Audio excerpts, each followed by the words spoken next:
Yo, what's going on there, YouTube? It's your boy Marcus Levy, the Angry Ranter, here for vlog 143 in the Angry Ranter vlog series. I want to start a conversation. This is definitely more of a philosophical conversation. So I kind of want everybody to hear me out first before I get called crazy by the internet. But we're going to talk about the internet. And we're going to talk about how I feel that we are now entering, as we are officially, first off, happy September. But as we're now entering into the 1920 year, as I talked about yesterday, I wanted to mention how I feel we're entering now into what I call the second era of social media, the second age of the internet. Well, it's the third age of the internet, really. First age of the internet being 1994 to 1994 to about 2009, so it's about 15 years.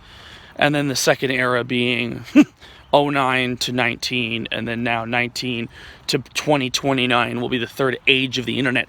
But I'm talking about the second era of social media.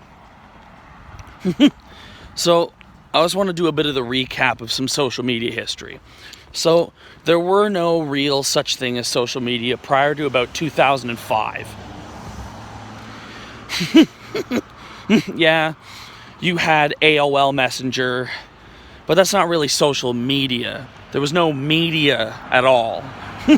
You had things like Friendster and Napster. I know Napster's more of a download thing, but I know that was like there was a culture surrounding using Napster. And there was the LimeWire generation, you know. But the majority of any sort of SM that existed, or what I want to call a PSM, a pre-social media, that existed, say, prior to 2005, so that's basically the first 10 years of the internet, you're looking at forum culture. Forum culture definitely still exists, but it's not prominent anymore. Its glory days are beyond over. I know Reddit has, in a sense, found a way to create a successful website using previous forum culture and amalgamating it, in essence, with our more modern form of social media.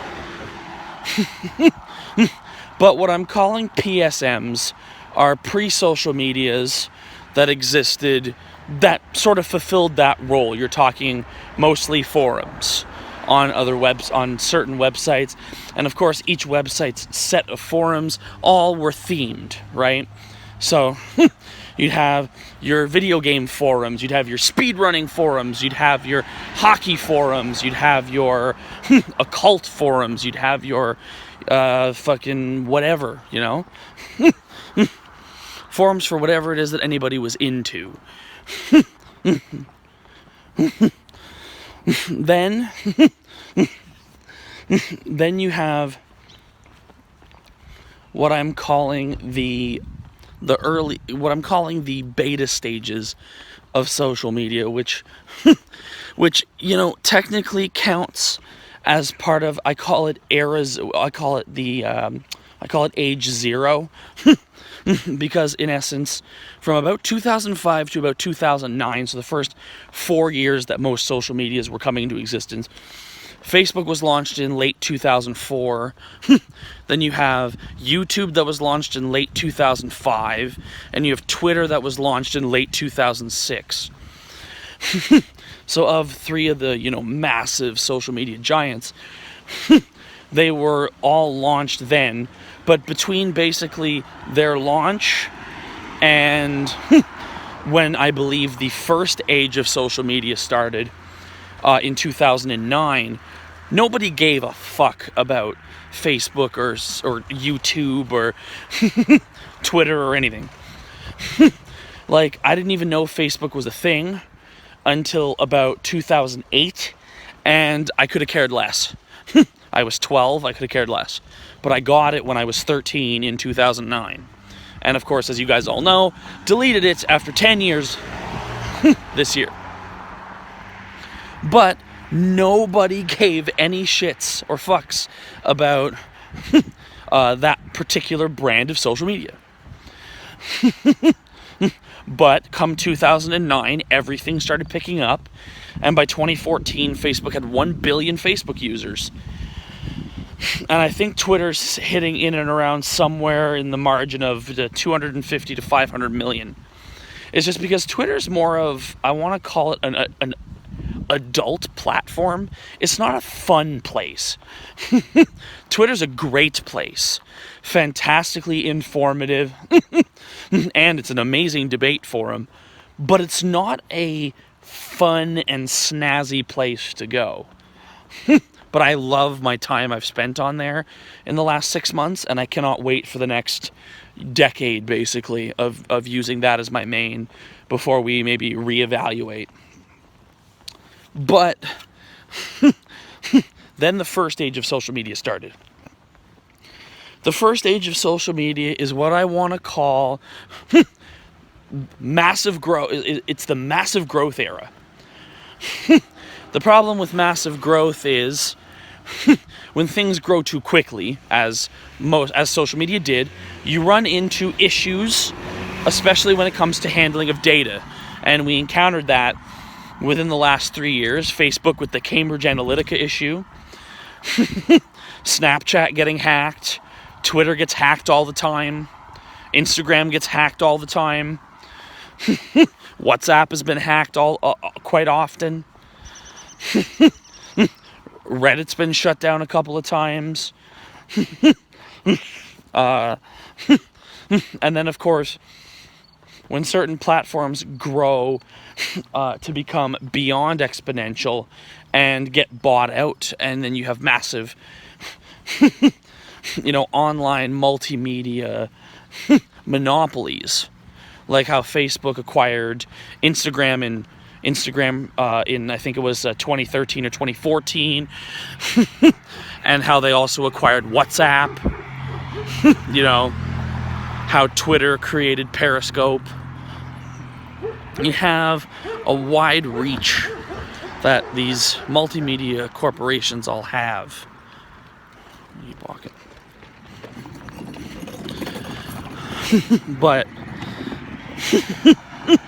But the first age of social media, really, the first age of social media, when we're talking about massive growth, we're also talking about it being basically like, I want to say, aggregated drugs. Like, imagine a drug that tastes like whatever it is that you're craving in that moment. You'd be hooked for life. And that's essentially why they call a BlackBerry a crackberry, because the damn thing had simple and easy access to social media applications. They're also extremely convenient and easy to use. I know, I had a BlackBerry. It was my second phone. Yeah, it was my second ever cell phone, a BlackBerry Curve, back in 2013. I had one of those bad boys, along with about 12 other people in my class. That was quite the era to have a fucking BBM, let me tell you. You walk into class and everybody's got fucking BBM. It was quite nice. But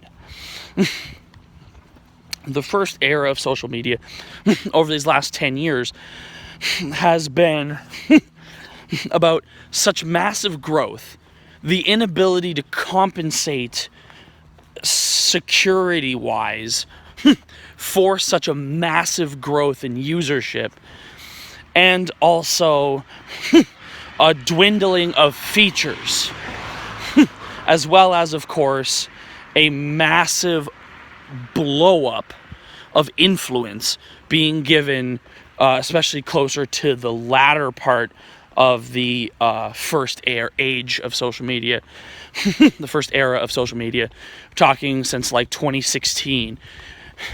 Social media influencers have earned almost as much respect as mainstream stars. And I know you're going to see that come to pass as an exact 50-50 within this next age, and then in the age following, by the time we're in the fourth age of social media, it'll be social media influencers are on top over traditional. By the time we're talking 2040s, you know what I mean? Wonder where the Angry Ranter will be at that time. But but in the first age of social media, it was all about creating platforms that people want to come to. Problem with that is people got fucking hooked. I myself as well got hooked. And spending way too much time on these platforms, creating social media addiction as something that is, they can't be like, well, that's a problem that people always had. No, they didn't. Because in 1981, there was no such thing as social media. You want to tell me some kid in 1981 had social media addiction? Well, there were video games. Okay. Okay, well, that's also a man-made problem. No, it's not. Yes, it is. Go back to 1969. You think there were video games back then? There fucking weren't. The problem that I hear a lot is, when you hear people saying, well, humans are not causing problems, but we are. And that's not me saying social media didn't have great intentions. It was created in the first era as a way of, Facebook is a way of keeping in touch with people that you otherwise wouldn't talk to. But the problem is, over a decade, the culture has turned into, as I've called it a number of times, the lazy man's way of keeping in touch. Instead of actually making the effort to stay in touch with people anymore, people just think, okay, I'll like a couple of photos, comment here and there, and we're still just as close as we were when we were hanging out every single day 15 years ago, which is not true.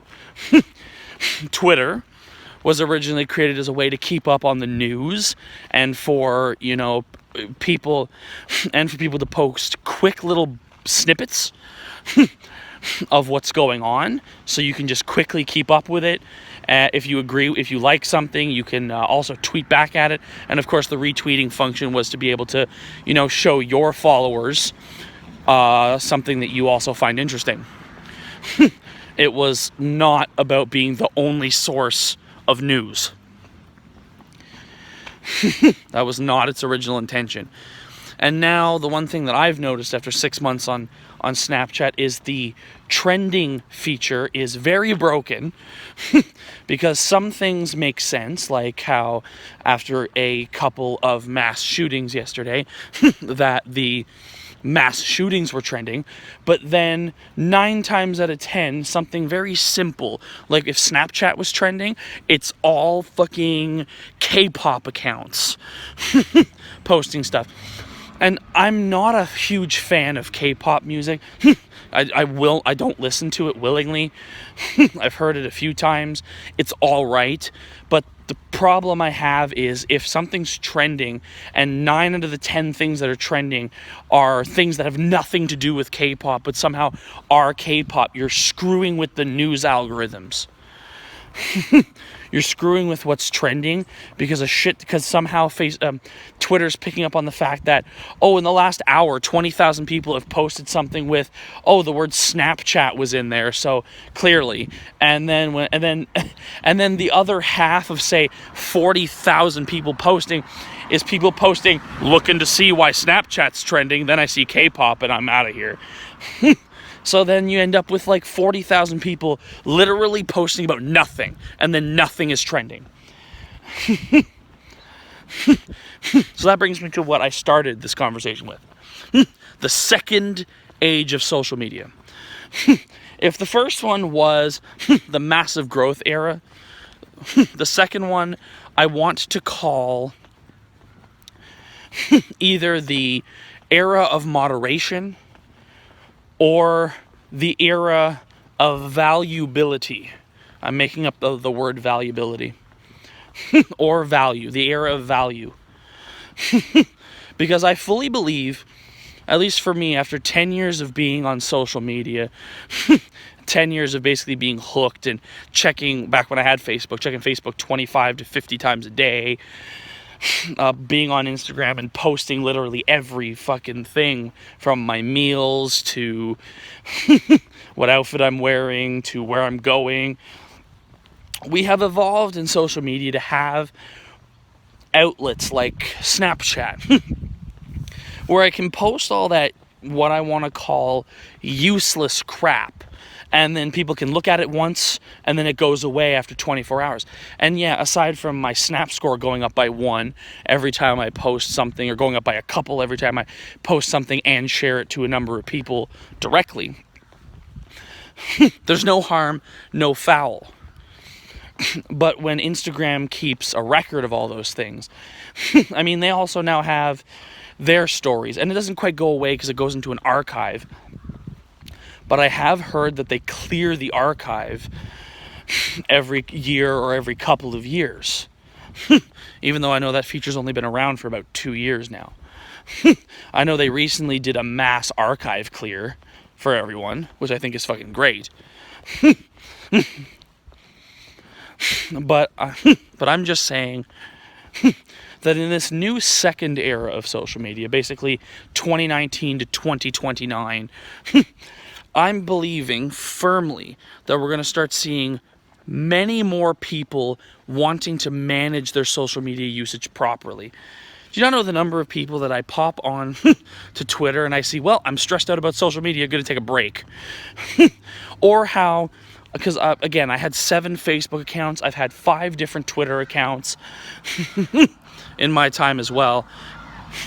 Do you know how now, because of the current era and climate of social media we live in, when you go to delete or deactivate your account, they have do you just want to delete your account, like fully delete your account, or do you just want to take a break and deactivate your account and make it so you can't receive notifications and people can't find you for a short period of time?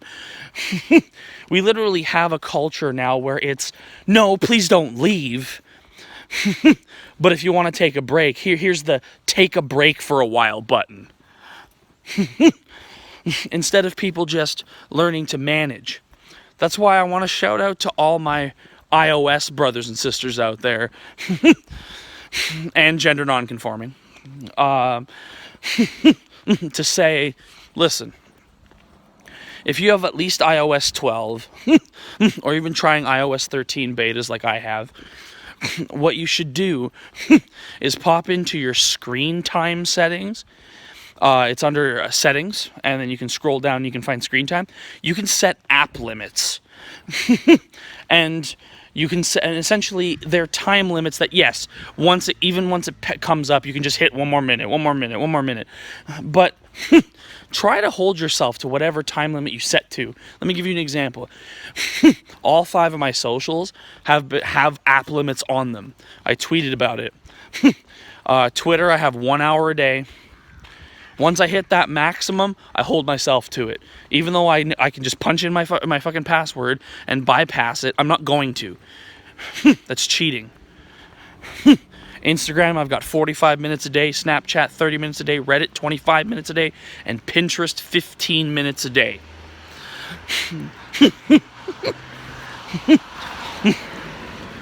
And every 4 months, I will go back and look at my average usage, sort of keep track of just mentally average how much of that time I'm actually using. Because here's the thing.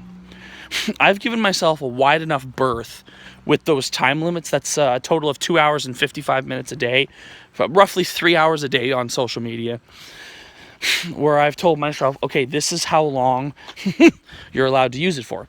Yesterday, for the first time, I hit my app limit on Twitter. I hit the 1 hour. I previously hit it 1 time on Pinterest because I was looking at some stuff, and I guess for 15 minutes. But hold yourself to these standards. Because the only person you're cheating out of living life and looking at the gorgeousness that is outside is you. The only person that you're,